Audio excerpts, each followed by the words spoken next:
Bear down, Bears fans. Another edition of the Chicago Bears podcast coming your way. Pat the designer, Jason McKie, and the man towering over us in the middle, the big man in the middle, Gervon Dexter in the building. Dex, what's going on with you, my guy? How you feeling? Great, man. Blessed. Hey, listen, you've been balling out there. It's been good to see you playing as well as you have been playing. I mean, let's start it off. What was the transformation for you, this offseason that has got you hitting the ground running? I mean, your training camp this year has been very ready to go. Right. Really just getting in shape, being in better shape, being able to run. This defense, we run a lot. We hustle a lot. That's the principle. It's the hits principle. So just running, hustling, and being able to do those things not once but multiple times. And that's pretty much what I was doing. Yeah, do you feel I know the weight loss on the offseason, so you talked about getting faster, being more explosive. Do you feel more comfortable in terms of the playbook, this being your second year in the system? For sure, yeah. I think that's was another step up coming into this training camp. I already know, you know what I'm saying, I already knew the guys, I already knew the room, I already knew the coaches and what they wanted, and as well, I already knew the playbook. So when you know the playbook, you know what the call is, you eliminate all thinking and you can go. Where do you feel the most comfortable at coming into this season? Of course, your size plays a part. We see you batting balls away just about every day now. Where do you feel the most comfortable with your game at right now? I mean, honestly, everywhere, man. I feel like I'm able to rush. I got good rush ability, and I can stop the run as well. So I don't think there's just one side. I think I'm able to do both. Just about everything. You feel like you're dominating out here now. Yeah, I think so. Yeah, I love it. You said the chains were off you this season when we talked to you in the press room. And it seems like you're really playing with not only the skill set of that, but also the mentality of there's nobody in front of me that's going to slow me down. Right. And like I said, that comes from not only physically but mentally being able to eliminate all thinking and just go. I think that was the big thing for me last year was, okay, you got to learn the playbook, and then you got to learn this as a rookie, and then you don't really have time. The rookie season is so long. You had training and then training camp and rookie camp and all of those things. Now where you just coming in, you had an off season to learn a little more, play a little more, and get in better shape, and then having another OTA to learn a lot more. So now it's just going, honestly. Yeah. Let's talk about the vibe in the D-line room. So when I was here, the D-line, they always created competitions within the room. I know Rod Marinelli was a defensive line coach. He used to play videos of lions chasing gazelles and stuff like that. And then them guys would always have little competitions. Who's going to get the most pressure? Who's going to get the most sack? What's the vibe in the D-line room? Yeah, we're competitive, man. Everybody's competitive, but you can tell it's a good competitive. Sometimes when I may beat Andrew, today, me and Andrew was in the locker room. He thinks he's faster than me for some reason. But yeah, he came out today and we do get offs every practice, and I love it. I'm looking on the other side and he pointing at me to go, come on, get on the line, and just stuff like that. He want to beat me, but he also wants me to get better as well. And that's the type of room we have. Did he beat you? Man, I'm gonna be honest. I know. We went 3 times. He beat me twice today. He got me today. So he might be a little bit. Okay, all right. That's what I like. I'll be honest with you. Let's break down your role in this defense. What are the requirements for you playing the 3 technique? What are the must-haves of your position in this defense? Setting a new line of scrimmage. Being in the backfield, living in the backfield, and also being able to cause havoc in the inside for a quarterback on third down, being in the quarterback's face on third down, causing him to make overthrows, tip passes, all of those little things, just letting your presence be felt in the middle.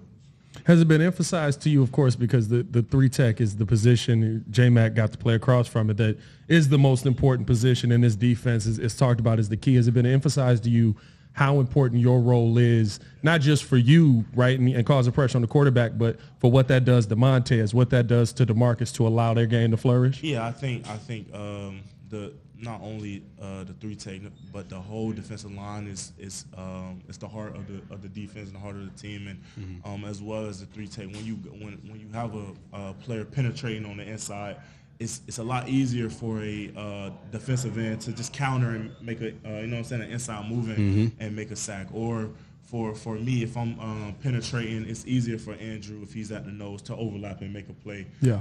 So yeah, I mean, each position helps the other position a lot, and the three technique position is one that helps the other positions a lot. For sure. Growing up watching football, I know I had my favorite players. I know everybody has. Is there somebody that you watched in particular that you tried to emulate or that you wanted to be like? Yeah, man, it was always like Chris Jones. Chris Jones for me. DeForest Buckner, those guys like that. I always so when I first started playing, man, in high school, I Googled like 6'6" deep tackles. And that was the first thing I Googled just to see, okay, am I the only one that's 6'6"? And so I Googled all of those type of guys, and those were the guys that I liked, and I had the similar body frame and that I wanted to. I just love their game. I love that they could rush. I love how they played the run. So those two guys were two guys that I wanted. What about their games? Did you see on watching their tape and stuff like that, or do you still see the screams? I can do that. Yeah, I mean, like Chris Jones' rushability. We rush very similar. So the way he uses his hands, like I say, I do a lot of those stuff, and then just with DeForest, I watch a lot of his stuff where he just penetrates. And, and it's super similar, and it's also the same exact defense. So he's allowed to tag and like do some of those similar things. So both of those guys is seeing a lot of stuff. No, for sure. What are some of your personal goals for this season? Do you have like, I want to make sure I do this, I want to have this amount of sacks or this many TFLs? Like, what are your personal goals? Yeah, I want to for sure hit 8+ sacks. I like that. That was one of my main goals. 15 tackle for loss, and those are the two main ones. But I mean, like, I know as a group and as a unit, if we do what we're supposed to do, all of that stuff will happen. Yeah. So I think the number one goal for us and for me is to win each week, and I know those will come afterward. How much has changed just in your preparation and your mentality going from being in that two-gap system to a penetrating style where it seemed like last season, to start the season, even Flus talked about it, still a little bit slow, not where we want you to be. Right. And then all of a sudden it seemed like one week it was just like, oh, I got this. I didn't figure this out. Right, and I think that comes from a lot of people know, like, okay, if you can do it and then you feel how it feels to do it right. Yeah. And it becomes like a habit. And it took a little longer just because some of the stuff that I was doing, it kind of felt wrong because I wasn't able to do it in college, and then now being able to do it and continue to do it, and then do it and get a tackle for loss from it. It's like, oh, I want tackle for loss, so I'm gonna do it how I did it that way, and it came normal to me and stuck with me. It was more natural for you. It was more natural for sure. So after feeling how I felt to do it right, it kind of stuck with me.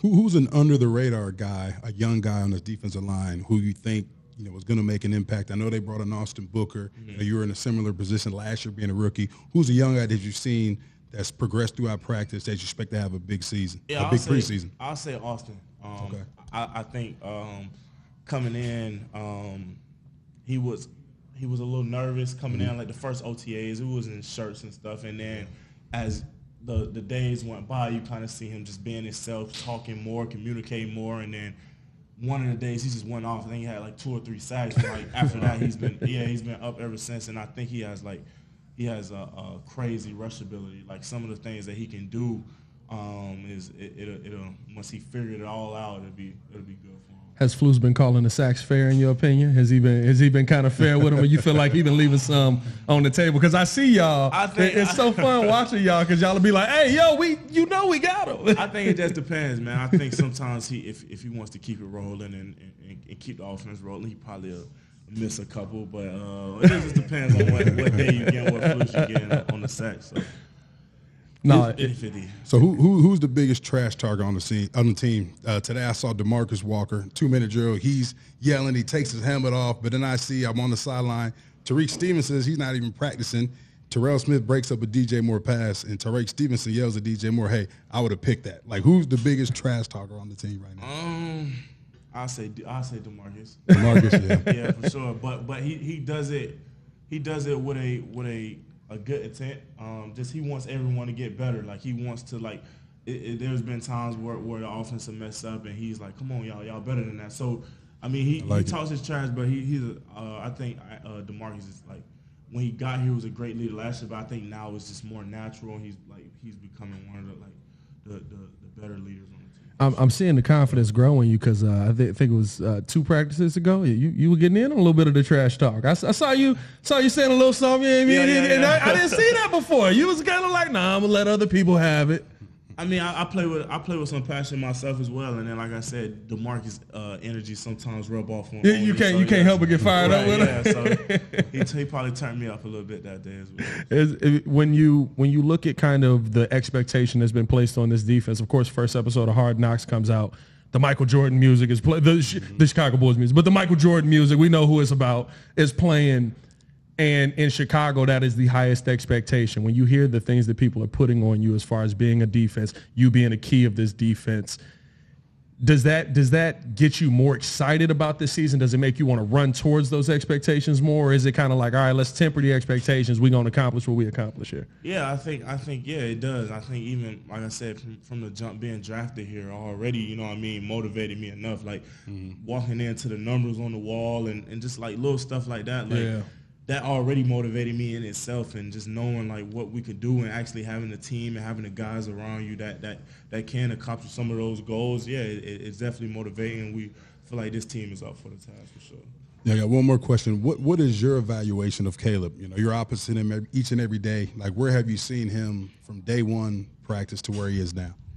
I mean, coming in, I think he already he had natural leadership skills. Just coming in from jump, but I think he's gotten better at this being more vocal with it. Like I don't know if this was a couple of days ago, but he talked he grabbed the team together like, hey y'all, make sure y'all clean your stuff, you know what I'm saying, stuff up. And as a young guy, I know that's kind of hard. Being young and just him doing that. Everybody literally, all right, yeah, we got you. You know what I'm saying? We got you. You're the leader. We're gonna make sure we doing that, and that's all you can. You know what I'm saying? How was that received? Because I've heard, and of course, former players that are great players have talked about this. We heard Shannon Sharp talking about it. Ocho Cinco talked about it. Amani Toomer got in on it as well. And it's been met with mixed reviews from people outside of y'all locker room. How did the veterans in there receive that? We took it. Yeah, that's QB1. That's the leader of the team. Yeah, we took it. If he sees something and that we wasn't doing right and he said it, we need to do better with it. It's just a natural respect that he exudes out 100%. Of there. I love that. I love that. Hey, man, appreciate you coming on the show. Yeah. Can't wait to see what you're going to be able to do this season. And at the end of the day, man, go out there and ball out. That's what we want to see, man. We're going to get it. 8.5. That's the number. We're going to get it, man. Appreciate your time. He said 8, didn't he? You said 1/2. You said, okay. Yeah, 8.5, man. And a half counts, man. Half count, baby. Half matters, man. Awesome having Gervon Dexter on the show. I mean, listen, first off, he is huge. Yeah. I'm sitting here, I'm like, J Mack's over there somewhere. But he was bigger last year. Remember, he lost the weight. I remember I took a picture with him last year, me and my son Jordan. And, you know, when he walked up, I was like, man, I didn't realize that guy I knew he was tall, but he's put together, man. So, you know, it's exciting to see that he feels more comfortable in his defense year two. It's exciting that the D-line, they're finding ways to challenge each other, to make each other better. I think that's things that you have to have in these position groups if you want to, you know, continue to try to maintain a competitive edge. But if you want to grow as a position group, you need to have those things. You need to have those inner competitions within the room. And then I like his goals. You know, he said his goal is to have 8.5 sacks. I think that's very doable. But I love the fact that, and in terms of him describing what is necessary to play 3 technique in his defense, like, he hit it on the head. You got to be a disruptor. You got to be able to displace the line of scrimmage. You know what I mean? He talked about the TFLs. Like, he's got to be effective in the run game. And we've had a lot of great 3 techniques here in Chicago. Yeah. And let's hope, you know, I hope he's the next on the line because, you know, he put in the work. He understood what he lacked last season, and he hit the offseason preparing himself to be able to, you know, do what's required of that position. And listen, he was a part of a unit that we saw make a massive impact today. I mean, if we're going to grade anything, was this practice 12? What practice are we at now? Is this 12, 13? I don't even know which number we at. Padded practice, what is it, 5 maybe? Listen, don't call them no other. It's not practice. They have to show now. up and play. This is their first practice of the week. They had 2 days of walkthrough, and then they were in pads on Sunday, so that is my favorite thing about J Mack. If you bring up a practice where pads were not on, he's like, that wasn't practice. They were out there. They were doing an activity today. We'll call a spade a spade. But, I mean, listen, back in pads, so I guess by you practice 4 or 5. Right. not a good day for the offense. I mean, I thought it was a very tough day offensively. I thought that you didn't see much movement. The defense controlled it, and it started at one spot. And I know people are sick of hearing me talk about this, but the offensive line was getting destroyed all day, every day. And it's tough because, we just want to say it's the offensive line, right? It's not just the offensive line. And the problem I have with that is, like, I'm not in the huddle, so I don't know what the protection was called. Right. I don't know what protection was called, but I did see second-level pressures where linebackers are coming scot-free. Yeah. And that worries me. You have a linebacker coming scot-free. I know somebody responsible for him. Is the line picking him up in a slide or is the back picking him up? You know what I'm saying? So there was definitely some protection issues, despite knowing what the protection is called. I know there were some issues. I felt like just the D-line, the defense got after it. Oh, dominated. Dominated. I mean, there was one point, I want to say it was a situational period at the end where DeMarcus Walker comes through, blows up. I believe it was Braxton Jones that was on him. Gets through, would have killed Caleb Williams. Yeah. It would have been like, pick your head up, have a great day. Mm-hmm. And D-Walk comes out, says, can't nobody F with me, slams the helmet down. I don't think it was good and bad, right? Because that was a 2-minute drill. So when he takes the helmet off, when he took the helmet off and slammed it, it was a penalty, right? and the official actually kind of threw the flag, but now with the new, they've got to be off the field 2 hours max. Yeah. So, but back in the day, that period would have been extended. That would have been a first down because it would have been a first down. So it was exciting that you have a guy that's full of energy. A guy who's a vocal leader of this team, makes a play and he's yelling, he's barking at the offensive line to get them inspired, to get them pumped up. And we've seen that throughout training camp. There was a play where Terrell Smith broke up a pass on DJ Moore, and, Tyreek Stevenson was on the bike, and I'm kind of standing over there. Yeah. And Tyreek gets off the bike, and he's yelling at DJ Moore, and he says, hey, if I was out there, I would have picked that. Yeah. And DJ Moore's looking at him, starts shaking his head. Well, he's like, we'll do it. But I love that banter back and forth because we're trying to make each other better. Yeah. These are all things you're going to encounter in the game. Guys are going to talk trash. Guys are going to be physical, and these are things that you have to do if you're just, continually trying to get better.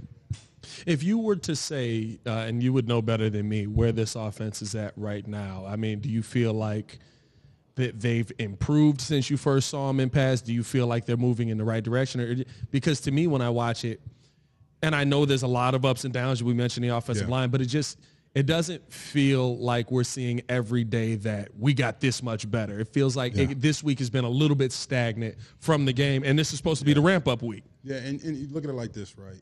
I could see the offense struggling a little bit today because, those guys didn't play in a game last week. Yeah, they didn't play in a Hall of Fame game. Then they had a day off. Then you had basically a walkthrough yesterday. But neither did your starting defense. You're right. And then but remember, the defense has been defense. together. It's the same defense. Yeah. It's the same defense. Different terminology, different, personnel. You got new guys in there, new quarterback. Yeah. The cadence is different in terms of the way you even call the cadence compared to what you did last year. So offensively, you're always going to be a step behind the defense because there's a lot of moving parts for one offensive play to work. Right. All 11 guys got to be on the same page for one offensive play to work. You know what I mean? And if one guy's off or one guy goes the wrong way, the chances of that play working is slim. Yeah. So and we don't know the volume of install, right? You would think that a lot of this offense is installed being so late in camp, but the install, when you look at an offensive install, there's a lot that goes into it, a lot of different formations. Now you've added 4 or 5 shifts in motions, right? Now you've added another run play or you've added a variation of a run play. So that's a lot for, guys who are in a new offensive system for the first year to process. You know what I'm saying?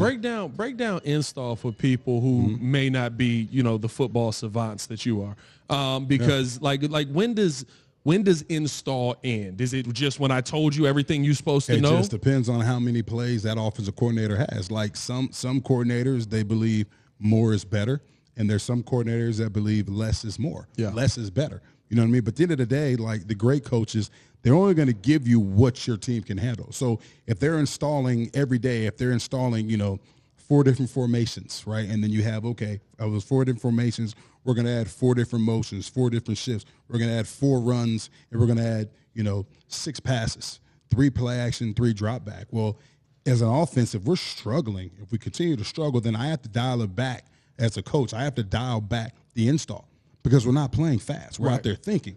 And you can tell when your guys are out there thinking, right, because what happens? They can't line up, right? They don't know who's going in motion. you're hindering your guys. You know, you always want to play fast, and you always want to make sure as a coach that you're not too prideful to say, you know what, this is my system. I'm going to install whatever I want. I've got to be humble enough to say, you know what, I can only give my guys what they can handle, so I got to scale it back for them. Does it say something about Shane Waldron and the difference that we've seen that he has had a willingness already to make a major change to a player who all we've known him as a wide receiver and a kick returner in Velus Jones, that he says, listen, if you give me him as a running back, maybe I can use him more. Maybe I can do some different things with him. Yeah, I think they're just trying. There's a guy who's very athletic, a guy that has the ability to make a lot of plays, and they're trying to find a way to see if there's a way they can keep him on this roster. Because I'll be real with you, you know, today they were practicing kickoff kickoff Flu return. say bubble guy yesterday. Well, but I was looking at they're working kickoff returns today. Yeah. And I saw DeAndre Carter back there, and I saw Khalil Herbert back there.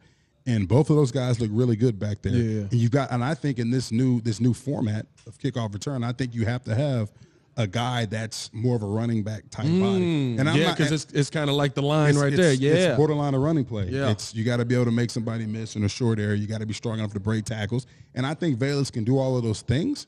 But you know, it's competition. You know, how many receivers are going to keep? Colin Johnson just had a big game.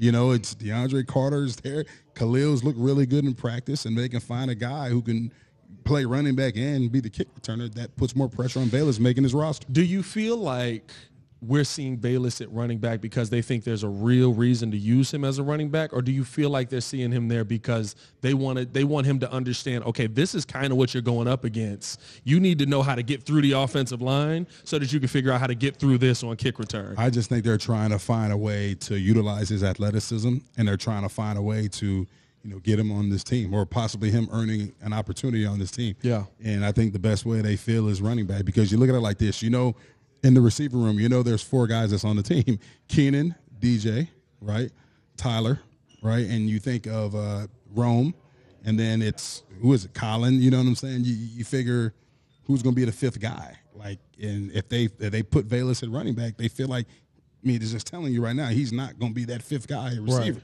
You see what I'm saying? Yeah. Is he at a point where he may not make this team, which would be the first time where we've even like felt this way or talked this way about him? Because literally it seemed like every time where it was like, there's no shot. Yeah. He's on the team. Yeah, it's just like, confusing. I said many times, like, listen, he's got to have some pictures on somebody. Yeah. Well, I mean, he's man, when he gets the ball in his hands, there's a lot of things he can do. I mean, he has rare athletic ability, right? He's fast, he's strong, but we see he struggled. He struggled catching the ball. He struggled fielding the ball. Yeah. You know what I mean? He's made a lot of mistakes that you can't continue to make if you want to be on the NFL roster. And I think for him, it's just finding a way, okay, let's get the ball in his hands and let's let him go. Yeah. You know what I mean? So let's try him at running back. You know, obviously it's a crowded running back room too. So you're just trying to see what this guy can do. And that's why it's tough for me to think that all of a sudden, right, he's going to make it as this phenomenal running back. Yeah. I got DeAndre Swift. I've got Khalil Herbert. I've got Roschon Johnson, who, he's dealing with some injury right now. But outside of that, you and me watched Ian Wheeler. I think Ian Wheeler is a really good running back that if you're going to have somebody as a practice squad guy, you would have him. Like, yeah. I'm confused on where he's going to be able to fit in, if he's going to be able to fit in, or if this is just us literally like, all right, dog, you about to be a gunner. Yeah, I'm trying to, I mean, you figure at this point, I mean, with the performance that Colin had last week, and, you know, I know he gets some playing time this week, and Colin's got to continue to build upon that. But, you know, Colin went out there and he made the first tackle on special teams. Yeah. You know what I'm saying? And I literally, it was the first thing I thought. I was like, ooh. Yeah. I mean, and you figure, that's a solidified spot. And you figure the 5th receiver on this team is going to have to be a special teams guy. Yes. You know what I mean? The 3rd running back, Roschon Johnson or Travis Homer. Travis Homer is a 4-phase special teams guy. Yeah. So that's where, you know, in terms of Velus, you look at, okay, where is his fit on offense? But realistically, where is his fit on special teams? Yeah. If he doesn't earn that return job, then where is it? Yeah. You know, so it's going to be interesting. And then it's also interesting, Pat, to see how in the Hall of Fame game you sit the starters, but then Velus doesn't get any reps. Like, I'm trying to evaluate Velus, but I'm not giving him reps in a game in which starters aren't playing. Velus he wasn't a starter. Which in my mind had the feel of he's a starter, so you know you're not going to play him there. But then we get to this week, He's that running back. I have no, and like, you know what I mean? Like yeah, he's that running back. I was like, okay, well, I guess I get it. You said none of the stars are playing. Torrey didn't play outside of running on the field. Yeah. You know what I mean? Like there was a bunch of things of players who didn't play because of, or played a little bit because of like certain quirks in the game. Mm-hmm. So I was like, oh, okay, it makes sense. Baylor's not playing. Heck, I left that game more worried. Like Khalil Herbert got the second team snaps. Yeah. Like that's different. Okay, like maybe he's not like, but then we're on this side of it, and all of a sudden it's Velus Jones not being a part of things that Velus Jones was heavily a part of before the first game. And another thing too, we can look. I mean, I know we're overanalyzing things as we should. It's training camp, but it's training camp. That's all we got. You look at today. I mean, today was not practicing. Ian Wheeler wasn't practicing. Yeah. Rashawn wasn't practicing. Yeah. They were out there on the bike. Yeah. So there's no depth there. You've got Demetric Felton. You know, you have DeAndre Swift. Yeah. You have Khalil out there. You throwing Velus. You see what I'm saying? So it's, you know, it's just a situation now where Velus gets another opportunity to show what he can do at running back. If they play, you got to play him though. As a running back, fullback, what is your assessment of him, seeing him a couple days at the position? I mean, today was the first day I saw him. I obviously, when they ran outside zone and he bounces it, means he's, you know, pressing that ball and bouncing it outside. He has the speed. Yeah. But I noticed when they were running in between the tackles, it didn't look natural, kind of hesitation, stopping his feet. And when you stop your feet on the interior as a ball carrier, like you have no power. You know what I mean? And I think he was running a little bit high. As you know, all young backs or new running backs, if you're running high, guess what? You're going to be on somebody's highlight tape. You got to run with low pads. What Chad say? You got to run with pad level, man. What Chad say? He said, you either do it over here or you feel it on the field. You see how Coach Moore is yelling at those guys when they're through the shoot? You're too high. You're too high. He said, you're going to learn it over there. You're going to learn it, man. You're going to be on somebody's highlight tape. And trust me, I know I've been KO'd a couple times. I was going to say, who ran into you when you were too high? I got KO'd a couple times. You're not going to get nobody the credit on it. When you get when you get that hip pointer, you get hit in your stomach or that liver, you're going to run behind your pads. Yeah. It only takes one to understand that I got to get low. You know, so. A tough day for the offense, a phenomenal day for the defense. I thought the defense looked really good. One of the questions that I got asked when we were live on The Breeze one day, and I thought it was an excellent question, with training camp right now, do you feel that the defense is so good because the offense is struggling, or is the offense struggling because of how good the defense is? Yeah, I'm not. It's there's a thing, right? Like in training camp, normally you don't scheme your defense. You know what I'm saying? And the defense doesn't necessarily scheme your offense. Yeah. So it's not like Coach Waldron is watching film on a defense and saying, we're going to scheme this them is how today. to attack them. Whatever they're putting in, whatever the install, like in his installation calendar, whatever the install is for August 7th is what we're going to install. Yeah. Now, the defense may have they're going to have a different install in which they may bring a lot of pressure. But if we're installing a protection that doesn't allow us to pick up that pressure, we're going to see what we saw today, guys running free. Yeah. But it's not because the offense is slack. It's because they haven't installed that particular protection to pick up that defense. Yeah. See what I'm saying? Yeah. So it's so hard to say that, you know, the offense is just struggling and you know, there was some lapses in protection just because they're not scheming each other. They're going to install what they install. And they're going to run what they run. You almost have to, and I know we always say this, right? You got to have the bad days to get to the good days, but you almost have to have those days so that you know where the deficiencies in the play are to then adjust the play for the type of defense that you're going up against. Definitely, because the good thing is, you know, they'll go back and they'll watch the tape. They'll go back and watch this film, right? And, you know, Waldron will say, okay, linebacker TJ came scot-free. Yeah. You know what I'm saying? Through the A gap. Well, this is the protection we have to answer that. This is the protection we have to pick that up. Yeah. You know what I mean? We didn't have it installed today, but this protection will pick that up. You know what I mean? So it's all teaching. It's all evaluation for these guys. It's good reps. It's good reps because this offense, as we know, I mean, you're seeing a really good defense. You know, top caliber players, blue chip players at every level of this defense. I mean, Montez Sweat on the D-line, TJ and Tremaine at linebacker. Yeah. Obviously, Jalen Johnson, and you're looking at two ascending players in Kyler Gordon and Jaquan Brisker. Yeah. That's a very good defense structurally that a young quarterback is facing each and every day in training camp. Now, here's the caveat to that. It's a controlled environment, right? So when Caleb drops back, you know, we yell they can't sack, kill him. but we don't. How is he going? We yell sack, but how is he going to react to getting hit? Yeah. Getting back up. Like Yeah. it's a controlled environment. It's not a game type speed. So yes, he's seeing a great defense, but it's still a controlled practice tempo. We want to see Caleb in game action. We want to see, Caleb. Let's get him. Let's let him go through a pregame prep. You know what I mean? Yeah. Like, what is he doing in the locker room? What is his pregame warm up like? We need to see him in live action. And I think that's why heading into Buffalo, and I get it. I'm going to be honest with you, based on kind of some of the assessment that we've seen from I don't know if Caleb's going to play this Sunday or Saturday. I really don't, because the thing that we keep hearing Flu say is our expectation is to play him depending on who's available. Depending on who's available to me means if my starting offensive line ain't out there, Caleb Williams ain't playing. So now you're talking about 2 weeks of not putting him out there versus a team where – I hate to tell you this, you're probably going to have to play without the perfect version of your offensive line when Tennessee gets here. Right. Yeah, it's tough, man. It's Nate Davis in practice again today. He's getting a lot of reps in practice, which is great. Getting a lot of different looks against a good defense, but like we keep saying, those game reps is a lot different from a practice tempoed rep. When somebody can actually take your head off. When that linebacker coming through the middle actually can hit you. I mean, yeah. Like what happens when, I want to see, like we know he has all the tools to be great, right? But the great ones, right, when they get hit, they get up, brush the dirt off their jersey, and go back and lead a drive. Yeah. And I'm not saying I want him to get hit in preseason, no, but these are all questions that's going to have to be answered throughout the season. He gets hit, all right? Can he battle back from that? All right. He makes a bad play. Can he overcome that? Those are questions he answered in college. This isn't college. This is the National Football League.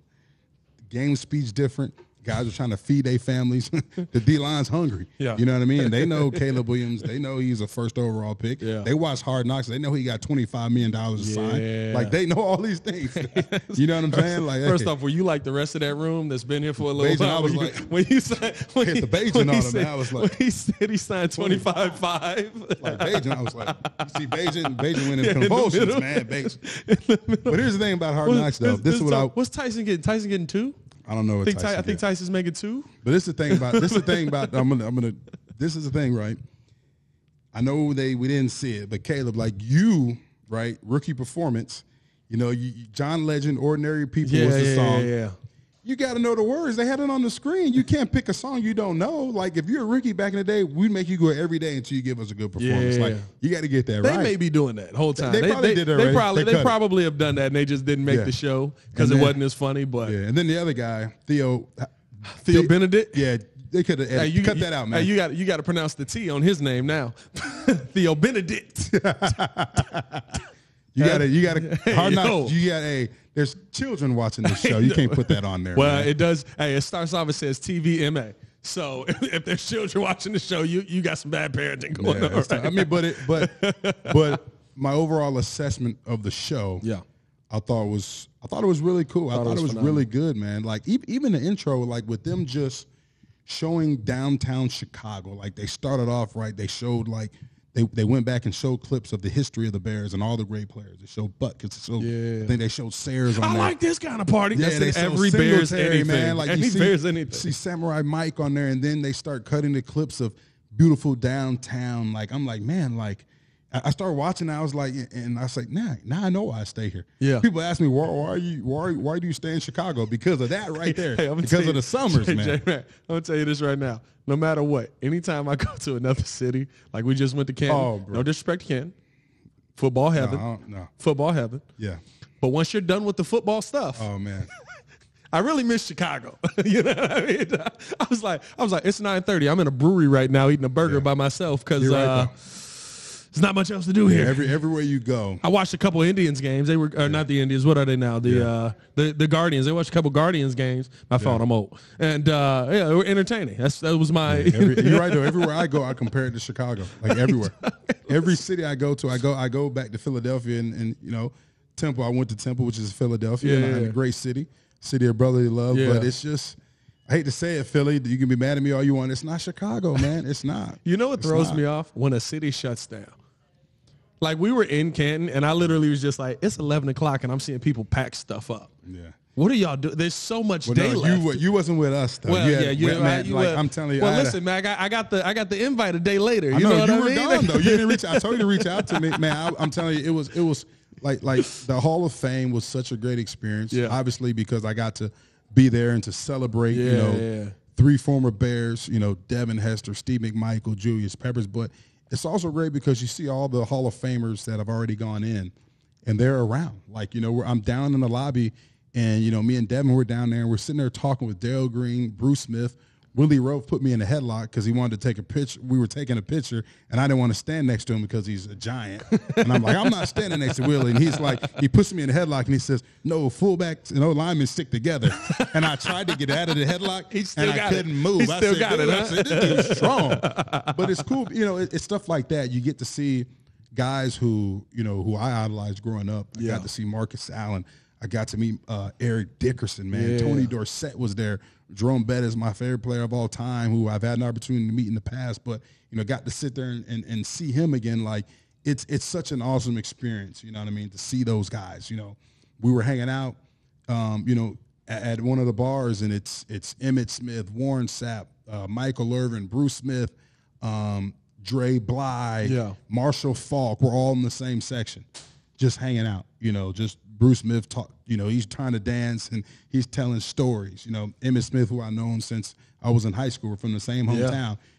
He sees me, Jay, gives me a big hug. I haven't seen him in a long time.